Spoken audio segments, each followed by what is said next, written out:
ourselves, it's only then that we discover what we're really capable of achieving. I am, for example, the man I am today because at a very early age, growing up in England, I was very shy, very insecure. I lived in a very protected world. My father was a senior bank executive, a very conservative profession. My mother was a full-time homemaker, always there when I needed help. And it wasn't necessary for me as a kid to take any risks with my life, and as a result, I had no confidence. And I can still remember a family holiday. I think I may have been 8 years of age. We were driving around in the car. We had become lost. And my dad asked me to get out of the car to go to speak to a stranger, to ask that man for directions back to our hotel. And I was so intimidated about the idea of speaking to one stranger that I refused to even get out of the car. I now make my living speaking to strangers. I've created a strength out of what had been a limitation by acknowledging that weakness and by challenging it and myself against increasing difficulty on mountains all over the world.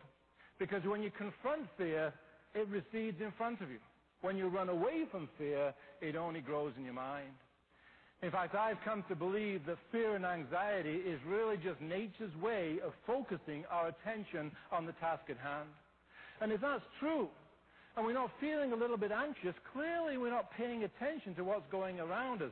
Clearly we're clinging to the status quo of the past and not seeking out those new opportunities of the future.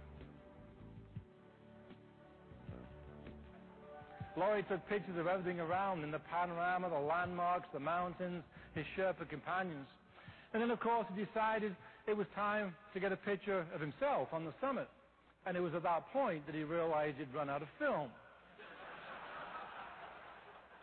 He started to hunt around in his backpack to find that little 2-ounce canister of spare film that he always carried, and he realized in the urgency to get going that morning he'd forgotten to bring any spare film. He never did get a picture of himself after all that effort.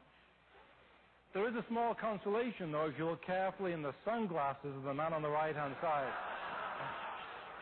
But you know, pictures aren't important because you don't learn anything from looking at a picture. Standing on the summit isn't even that important because you don't learn anything standing on the summit. The important thing, of course, after an achievement like this is to step back, digest the experience, learn the lessons, and then you can gaze out towards those new plateaus of endeavor out there which are only now possible because of that new learning that has just taken place. I should tell you, incidentally, that I did not personally stand on the top of Everest on this expedition. I was one of the leaders of the team. It wasn't my job to stand on the summit. My job was to make sure somebody did. Because in our definition of team success, when one person climbed that mountain, the entire team had achieved the goal. And it didn't matter who it was as long as one member of our team reached the top of this mountain. John Amatt, one step beyond.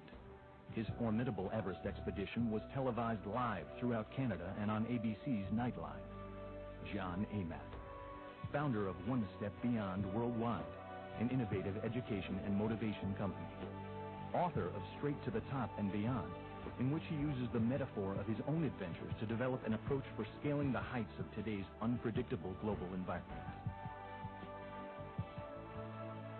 When you set a goal for yourself, such as this Mount Everest or any other Everest goal in life, it's vital that we bring to that task a clear understanding of our strengths as individuals and teams, but equally essential that we acknowledge our limitations. Everybody in this room is different to some degree because we have different strengths, different limitations.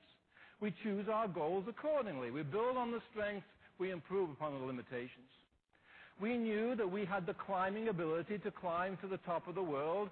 We'd climbed Mount McKinley in Alaska, the highest mountain in North America, but that's only 20,000 feet high.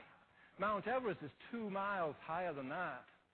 So while we recognize this strength, we also acknowledged a very significant limitation, and that was our inability to perform effectively in the rarefied airs of the mountain, as effectively, that is, as the native Sherpa people do who live around the base of Everest at elevations of up to 15,000 feet above the sea.